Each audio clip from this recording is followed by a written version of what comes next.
Engel. Bonjour, cet épisode d'Allons enfants a été enregistré par téléphone. Veuillez nous excuser pour la qualité qui n'est pas celle des conditions habituelles de studio. Quand j'étais petite, je voulais être... Quand j'étais petit, je voulais moi, être... quand j'étais petite, je voulais faire... Alors, moi, quand j'étais petite... Petit, moi je voulais être... J'ai toujours eu envie Petit, je voulais être...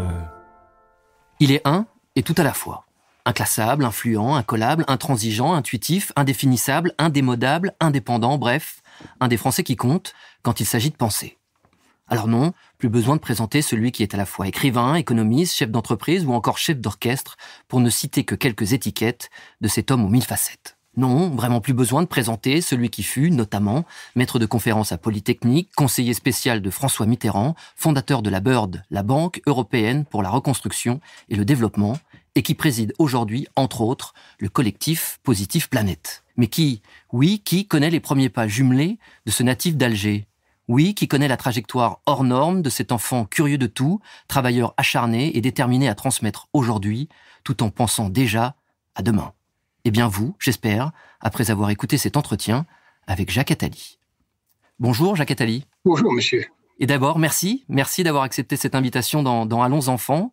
Ces deux mots, justement, Allons enfants, que vous évoquent-ils ? Il m'évoque bien sûr, comme tout le monde, la Marseillaise, mais il m'évoque aussi le fait qu'il est très important de faire en sorte que les enfants puissent aller bien, aller loin, et que le rôle des grands, c'est de faire que les enfants puissent faire leur chemin. Alors on va commencer par le commencement, si vous le voulez bien. Vous êtes né le 1er novembre 1943 à Alger.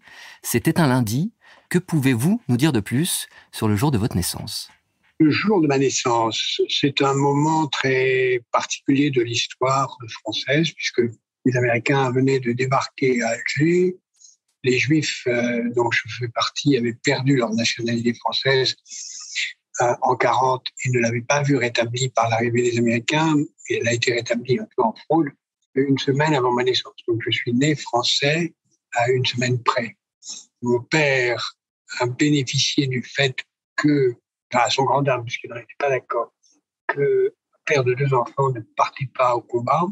Mais comme par surprise, ma mère a donné naissance à deux enfants et non pas un seul, voilà les circonstances de ma naissance dans une Algérie qui ressemblait à une ville d'Alger. C'est pas une Algérie qui ressemble à une ville de province française, sous réserve de ce qu'il y avait un grand nombre de figurants plus ou moins invisibles, en tout cas invisibilisés, qui étaient l'ensemble des musulmans.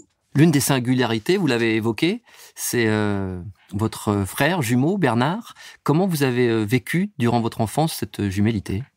Nous sommes faux jumeaux, donc on a été comme des frères, mais en réalité, la méthode d'éducation à l'époque était relativement catastrophique, même si mes parents étaient bien frères. Nous avons été élevés à l'identique, habillés de la même façon jusqu'à 12 ans, en classe ensemble jusqu'en 4e. Avec ce que ça suppose de regards croisés. Mais nous ne nous ressemblons pas. On n'a pas déjà de la même couleur, on n'a pas de la même taille. On est deux frères, point. Et donc, nous n'avons pas trop souffert de cette pression. Un mot sur Alger, cette ville, votre ville de naissance, où vous avez passé les 12 premières années justement de votre vie. Dans quelle mesure cette ville vous a marqué ? Qu'est-ce que vous en avez gardé ? J'ai gardé le souvenir d'une enfance relativement très heureuse, parce que c'était un endroit très gai, pour les gens ayant des moyens. C'était une ville méditerranéenne, très agréable, mais on a assez vite eu à souffrir de la tension qui résistait avec la guerre d'indépendance, assez vite souffert de tout ce qui a été le contexte de l'époque, des attentats, très tôt, il y a même une tentative d'attentat contre nous.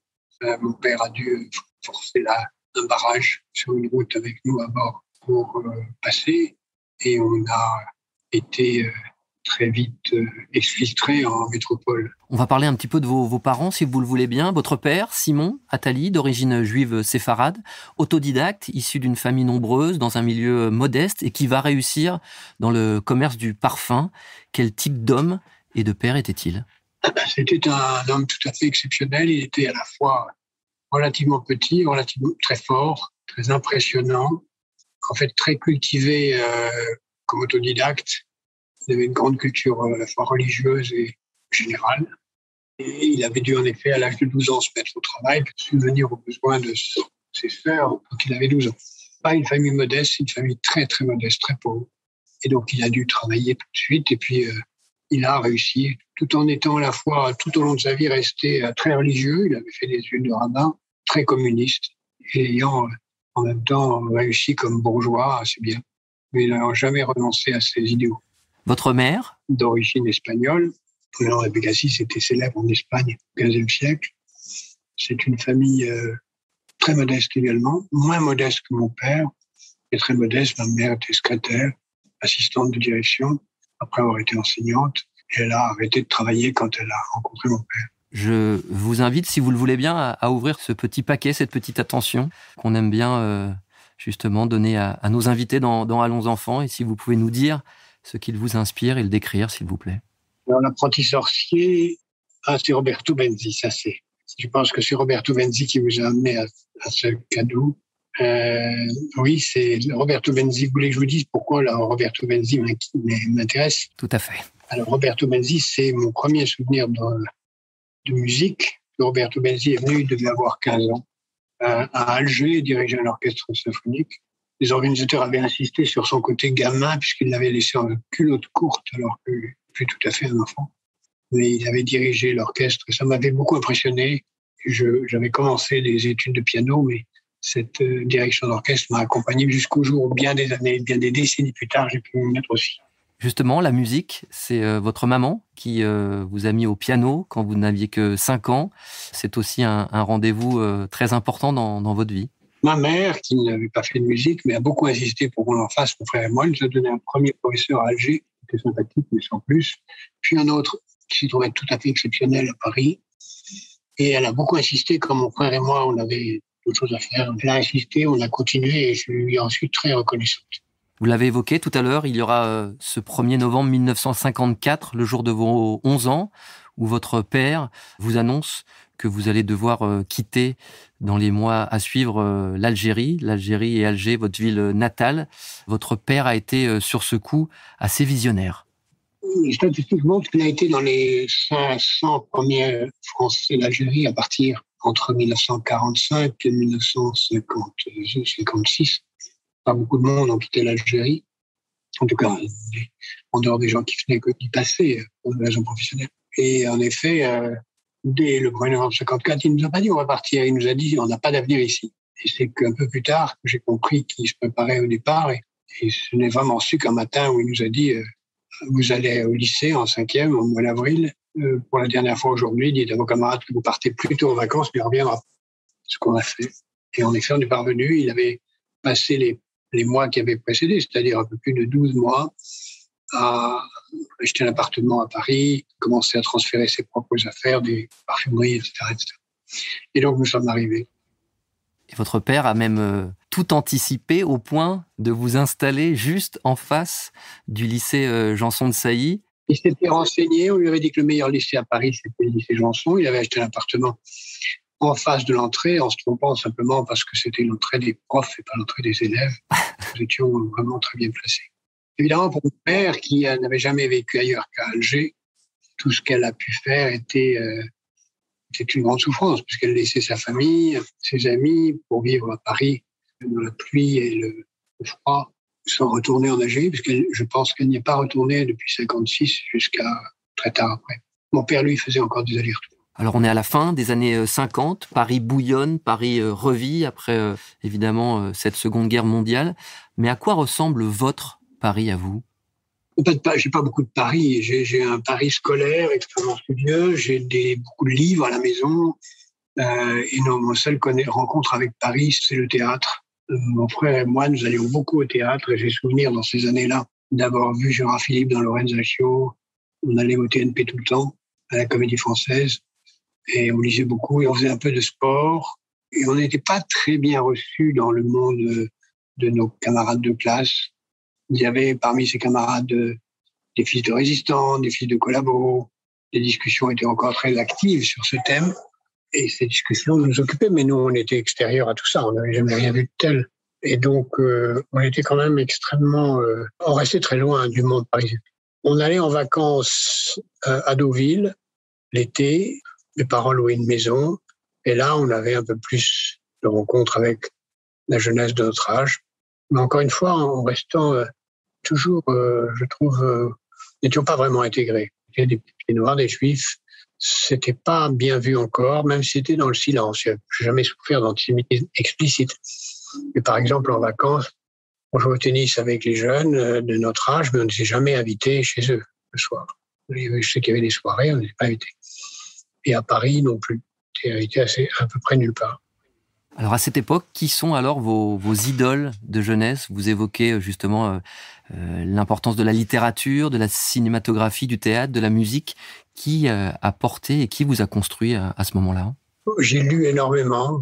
Mon père trouvait qu'on s'ennuyait, nous emmenait à la librairie du coin le lendemain, quelques semaines après notre arrivée à Paris. Et le libraire a été assez habile pour lui vendre l'intégrale de la Pléiade, qui à l'époque n'était pas aussi vaste qu'aujourd'hui, mais enfin, cette intégrale est arrivée chez nous alors que j'avais 13 ans et on s'est mis, mon frère et moi, à lire consciencieusement Balzac, Molière, Voltaire, Stendhal, Flaubert. Je me souviens avoir lu beaucoup de choses, peut-être un peu trop jeune d'ailleurs.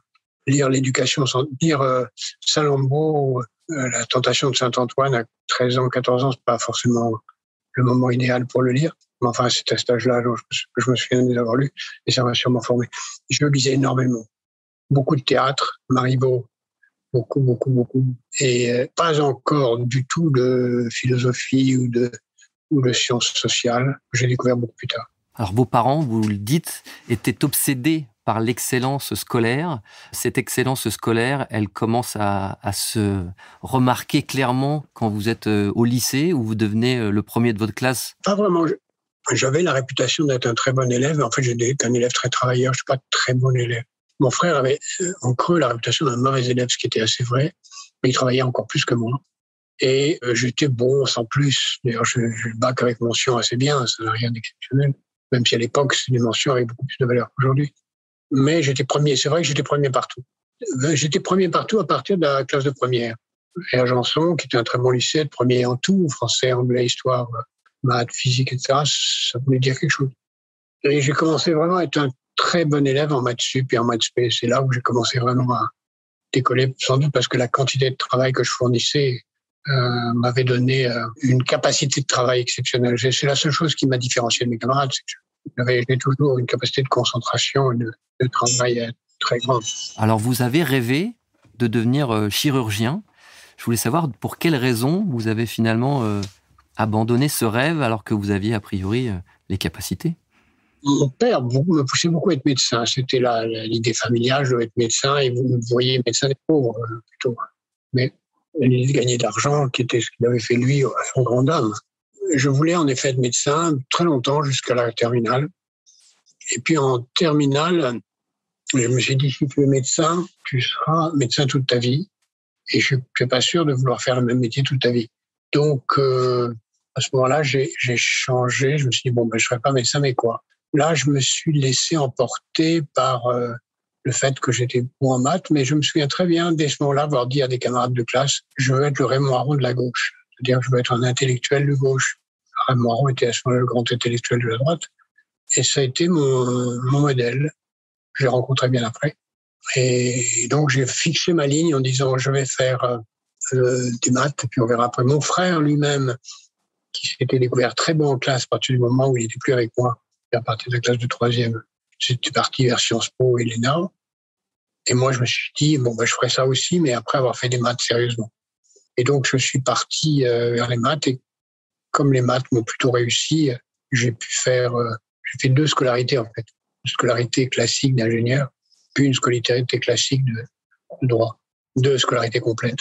Et qu'est-ce qui motive à ce moment-là tous ces efforts, toute cette envie de travailler ?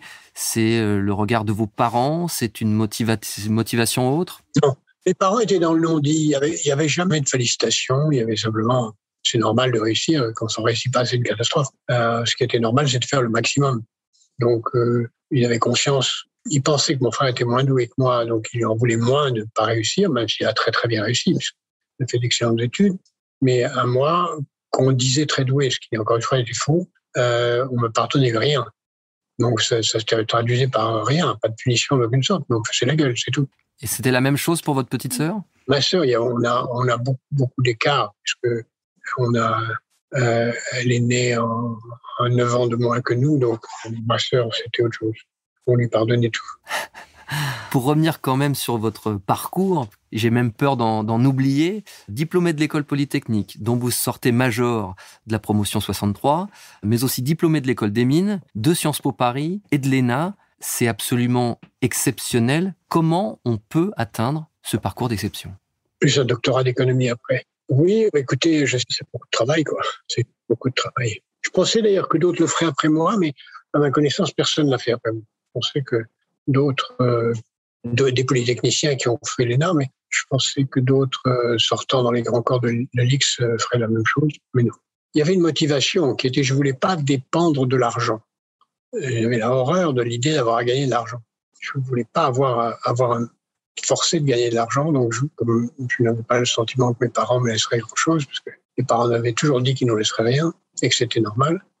Et heureusement, mes parents ont vécu relativement âgés, pas très âgés, mais relativement âgés, ce qui fait que, n'ayant pas de retraite, les moyens qu'ils avaient ont servi heureusement à leur train de vie. Il me fallait à tout prix avoir une sécurité matérielle, sans avoir l'obligation de faire un métier pour gagner de l'argent. Et je visais pour ça d'être au Conseil d'État. Et c'était mon obsession, il faut que je rentre au Conseil d'État. Je le voyais comme le lieu où je pouvais être libre de faire ce que je voulais, d'écrire, d'enseigner, sans avoir quelque chose à faire pour gagner ma vie, ce qui est exactement ce qui s'est produit. Alors, votre parcours qui en suivra, on le connaît évidemment, il est beaucoup trop long pour qu'on puisse s'épancher dans Allons enfants.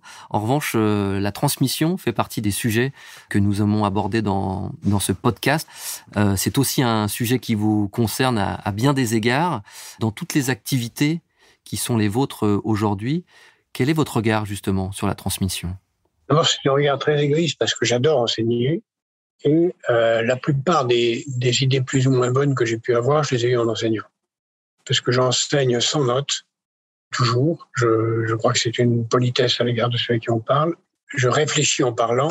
Et si j'arrive pas à me convaincre moi-même, je convaincrai personne. Donc, la plupart des idées plus ou moins originales que j'ai pu avoir, c'est en enseignant qu'elles me sont venues. Donc, c'est très égoïste comme fonction. Et j'adore faire ça. J'ai fait ça à Sciences Po. À Sciences Po, je le fais maintenant. J'ai fait ça d'abord en effet à Polytechnique, à l'école des mines, à l'école des ponts, à l'école du génie rural, à Dauphine, où j'ai enseigné très très longtemps mon doctorat. C'est pour moi un joie extrême. Alors on peut évidemment évoquer Positive Planète, que vous avez fondé en 1998, ce collectif qui promeut l'économie positive tout en luttant contre la pauvreté. Où en sommes-nous aujourd'hui et êtes-vous encore heureux de tout ce qu'apporte justement ce collectif ? Oui, ça fait longtemps maintenant. Hein. Ça fait, comme vous le dites, ça fait plus de 25 ans. Il est des temps maintenant, sans doute que je passe la main à quelqu'un d'autre. Mais le concept d'aider les gens à créer leur entreprise et que cette entreprise soit positive pour travailler, participer à la société est devenu une banalité. Nous le faisons maintenant dans une vingtaine de quartiers en France. Nous faisons des forums, nous faisons beaucoup d'activités diverses. Je ne suis que président, je ne suis pas actif. J'ai l'impression de faire quelque chose d'utile. Ce matin, j'étais au Havre. Nous avons lancé le prochain forum qui a lieu dans 15 jours dans cette ville sur l'importance pour les générations futures de sauver les mers. Et j'ai le sentiment que c'est quelque chose de très précieux et très utile. Alors, vous êtes père de 2 enfants. Votre vie privée est quelque chose, évidemment, que vous gardez pour vous et ça n'est pas le débat. En revanche, ce qui m'intéresse, c'est le regard que vous avez sur cette nouvelle génération, sur les nouvelles générations. Est-ce que vous êtes inquiet ?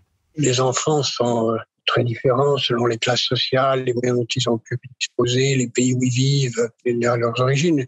Je pense que la génération de mes enfants, qui ont entre 30 et 40 ans, ont en effet devant eux des jours difficiles, en même temps que des choses passionnantes à faire, des combats magnifiques à mener. Je pense qu'ils vont vivre et être des acteurs de grandes révolutions, plus ou moins violentes, mais il y aura des révolutions dans leur vie active, dans les 20 ou 30 années qu'il leur reste de vie active, ou 40.